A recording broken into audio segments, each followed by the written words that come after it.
ဆိုတော့အားလုံးပဲမင်္ဂလာပါဒီနေ့ဗီဒီယိုကကျွန်တော်အဓိကကျွန်တော်ဘာလုပ်တော့မလဲဆိုရင်ပေါ့နော်ကျွန်တော် service ပေးနေတဲ့ open cloud ရဲ့ပြီးရင်ဒီရဲ့ NAN ကိုကျွန်တော် select လုပ်တာပြတော့မှာဖြစ်ပါတယ်ပေါ့နော်ဆိုတော့ကျွန်တော်ကတော့အခုလောလောဆယ်ဒီ customer client တွေကိုကျွန်တော် free pay တုံးနေတယ်တို့ပေမဲ့ပေါ့နော်ကျွန်တော်လည်းဒီ house တုံးဖို့အချိန်ကမပေးနိုင်ဘူးဖြစ်နေပေါ့နော်အဲ့ဒါကြောင့်ကျွန်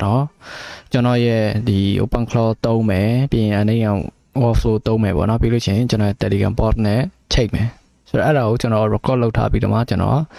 လာပြီးတော့မှတင်ပြပေးတာဖြစ်ပါတယ်ဆိုတော့စိတ်ဝင်စားတယ်ဆိုရင်လိုက်ကြည့်လို့ရပါတယ်ဆိုတော့ဒီနေရာမှာ control V နဲ့ထည့်လိုက်မယ်ပြီးပြီဆိုရင်ဝင်နေတာပေါ့နော်ဆိုတော့ဒီမှာဆက်စချင်းကျွန်တော်တို့ service ပေးတဲ့ဟာကိုသုံးမယ်ဆိုရင်တော့ကျွန်တော်တို့ဒီမှာ continue without AI ပေါ့နော်ဒါပေမဲ့လည်းကျွန်တော်အထဲမှာတော့ကျွန်တော်ဒီ AI model 3ခုပေါ့နော်အဲ့ဒါ rotate အနေနဲ့ကျွန်တော်ထည့်ထားပေးတယ်ပေါ့နော်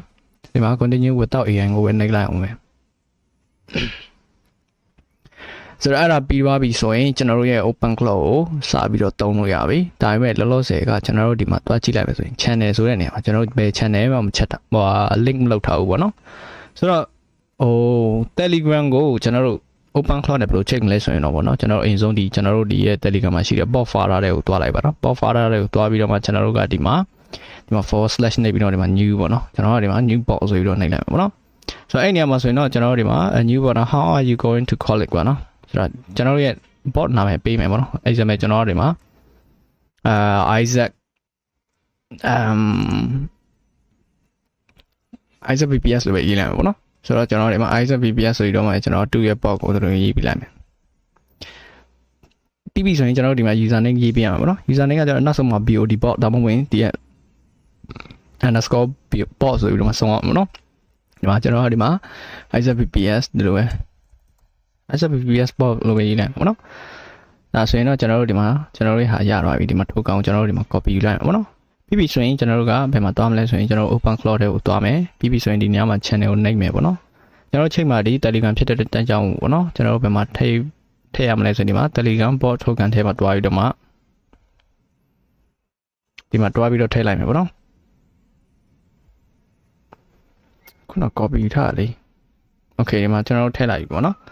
ထည့်လိုက်ပြီဒီမှာနှစ်ခုတုံးဖြစ်သွားတယ် sorry ဗျာ sorry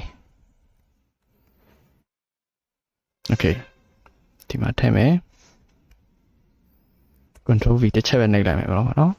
အဲ့ဆိုရင်ကျွန်တော်ရဲ့ bot token ရတော့ပြီပြီးလို့ရှိရင်ကျွန်တော်တို့ Telegram bot token ပြီးတော့ပြီဆိုရင်ကျွန်တော်တို့ရဲ့ user chat ID လို့ပဲပေါ့နော်အဓိကကျွန်တော်တို့ Telegram ထဲမှာလာပြမယ်ကောင်ဒီအဲ့ဒါကျွန်တော်ဗမာတက်ကြည့်အောင်ဆို user info ဆိုပြီးတော့ကျွန်တော်တို့ဒီကောင်တက်ကြည့်လို့ရတယ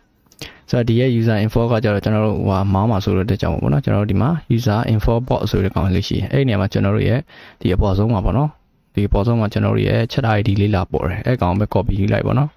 copy ယူပြီးပြီဆိုရင်ကျွန်တော်တို့ဒီမှာ open cloud ထဲမှာတွားမယ်ပြီးပြီဆိုရင်ကျွန်တော်တို့ဒီမှာ allow form ဆိုတဲ့နေရာမှာကျွန်တော်တို့ဒီမှာ app နှိပ်မယ်ပေါ့နော်အဲ့နောက်ခုဖြစ်သွားတဲ့ကြောင့်ကျွန်တော်တစ်ခုတော့ဖြတ်လိုက်မယ်ပေါ့နော်ပြီးပြီဆိုရင်ကျွန်တော်တို့ဒီမှာဒီရဲ့ထဲမှာကျွန်တော်တို့ရဲ့ chat ID ပေါ့နော် copy ခွဲတဲ့ chat ID ကိုထည့်လိုက်မယ်ပြီးပြီဆိုရင်ဟိုအောက်ဆုံးဒီစင်းပေါ့နော်ဟိုအောက်ဆုံးဒီစင်းဒီအောက်ဆုံးဒီစင်းဒီ Telegram အောက်ဆုံးဒီစင်းပြီးတော့ကျွန်တော်ဒီမှာ save ကိုနှိပ်လိုက်မယ်ပေါ့နော်အလွယ်ဆုံးနေလမ်းကိုပြပြတာဖြစ်ပါတယ်ကျွန်တော်ဒီမှာ save ဖြစ်သွားပြီဆိုရင်ကျွန်တော်ဒီမှာ reload ဆိုပြီးတော့ပြန်နှိပ်လိုက်ပေါ့နော်ပြန်နှိပ်ပြီးသွားပြီဆိုရင်ကျွန်တော်တို့ကဘယ်မှာသွားပြီးတော့စကားသွားပြောမလဲဆိုရင်ကျွန်တော်တို့ရဲ့ဒီ bot folder တွေကိုသွားလိုက်မယ်ပေါ့နော် bot folder ကိုသွားပြီးတော့ကျွန်တော်တို့ရဲ့ဒီမှာbot စီကိုသွားလိုက်ပေါ့နော် bot စီသွားပြီးတော့မှကျွန်တော်တို့ကဒီမှာတွားတာ delete account လို့ပြောတယ်ပေါ့နော်ဒါပေမဲ့ကျွန်တော်ကဒီမှာ hi လို့ပဲရေးလိုက်မယ် hi ဆိုပြီးတော့ကျွန်တော်ဒီမှာသူ့စာပြန်ပို့ကြည့်လိုက်ဒီကောင်ကကျွန်တော်ရှိပြီးသားနဲ့တူတယ်ပေါ့နော် delete account ဆိုပြီးတော့ကျွန်တော်ကအဲ့ဒါဆိုရင်ကျွန်တော်တို့ delete account ဖြစ်သွားပြီဆိုရင်ကျွန်တော်တို့ကဘာလုပ်မလဲဆိုရင်ဒီ delete ချက်ကိုနှိပ်မယ်ဘာလို့ဆိုတော့ကျွန်တော်ကပြီးခဲ့တဲ့တော့ပေါ့နော်ဒီ Isaac VPS bot ဆိုတဲ့နာမည်ကကျွန်တော်လှုပ်ထားပြီးတဲ့အကြောင်းသူအရင်ဟာပေးတာပေါ့နော်ဆိုတော့အဲ့အကြောင်းကိုကျွန်တော်တို့ကအသစ်ပြန်လုပ်မယ်ဘယ်လိုမျိုးလုပ်မလဲဆိုရင်ကျွန်တော်ဒီမှာ new ပဲပေါ့နော်ဒီမှာ new bot ဆိုပြီးတော့ပြန်လုပ်မယ်ဒီနေရာမှာဆိုရင်တော့ကျွန်တော်တို့ကဒီမှာ Isaac VPS လို့မဟုတ်ဘဲနဲ့Isaac DLB လို့ပဲကျွန်တော်ပေးလိုက်မယ်ပေါ့နော် Isaac တော့ပေးလိုက်မယ်ပြီးပြီဆိုရင်ကျွန်တော်တို့ bot ကိုကြာတော့ဒီမှာ Isaac DLB တော့ပြီးရင်ဒီမှာ BOD bot ပေါ့နော်underscore နဲ့ bot ဆိုပြီးတော့ဒါမဲ့လေကျွန်တော်ဒီရဲ့ဟာဒီကောင်းရှိမှာဖြစ်တဲ့ကျွန်တော်ဒီမှာ Isaac DLB တော့ပြီးရင်နောက်ဆုံးမှာတော့ VPS ပေါ့ဆိုရင်တော့ပါဟဲ့ဒီမှာထည့်လိုက်မှာအဲဆိုကျွန်တော်တို့ရဲ့ထုတ်ကန်လဲရသွားပြီပေါ့နော်အဲဆိုကျွန်တော်တို့ဒီမှာဒီကောင် copy ယူမယ်ပြီးပြီဆိုရင်ကျွန်တော်တို့ရဲ့ Telegram ရဲ့ဘယ်လိုပြောမလဲ Telegram အခုဆိုရင်တော့ကျွန်တော်တို့ဘယ်မှာရောက်နေမလဲဆိုရင် Telegram ကျွန်တော်တို့ဒီရဲ့ဘက်မှာရောက်နေလိမ့်မယ်ဒီမှာသူကတော့ yes ဆိုပြီးတော့ပြရတယ်ပေါ့နော်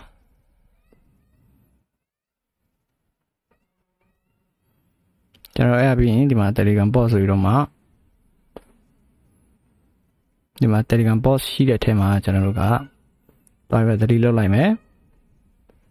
ပြီးပြီဆိုရင်ကျွန်တော်တို့ဒီမှာ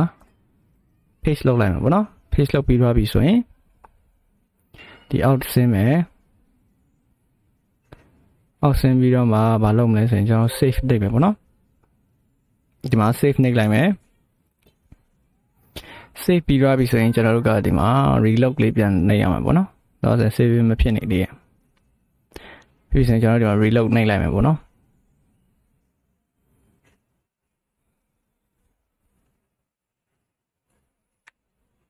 Okay reload တော့နှိပ်လိုက်ပြီအဲဆိုရင်ကျွန်တော်တို့ဒီမှာ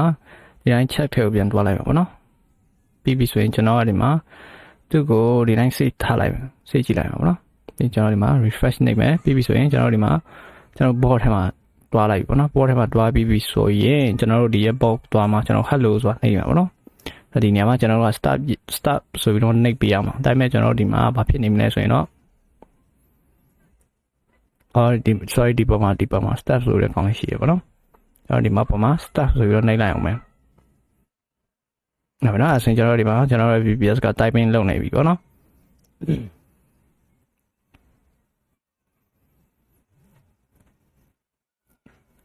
typing လုပ်နေတာဖြစ်တဲ့ကြောင့်ပေါ့နော် so hey I just came online who am I and who are you ဘာညာမေးရပေါ့နော် can you check how many models do you have and list down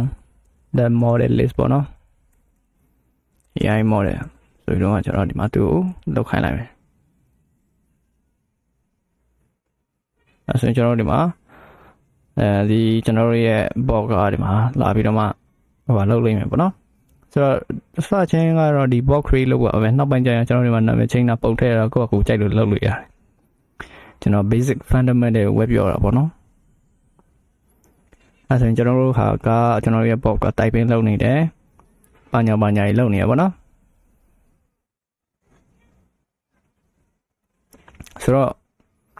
ဒီကောင်ကကျွန်တော်ဘယ်လိုလုပ်လဲဆိုရင် open chrome မှာ Telegram နဲ့ဘယ်လိုချိန်ရလဲဆိုတော့ကျွန်တော်ဒီတိုင်းပြောပြတာဖြစ်ပါတယ်ဆိုတော့အားလုံးကျေးဇူးတင်ပါတယ်နောက်ဗီဒီယိုမှာကျွန်တော်ဒီရန်နဲ့ရန်ကိုတုံးပြီးတော့မှာပေါ့နော်ကျွန်တော် account ဘယ်လိုလုပ်ရမလဲဘယ်လိုမျိုးတုံးရမလဲဆိုတော့ကျွန်တော်ပြောတော့မှာဖြစ်ပါတယ်ဆိုတော့အားလုံးကျေးဇူးတင်ပါတယ်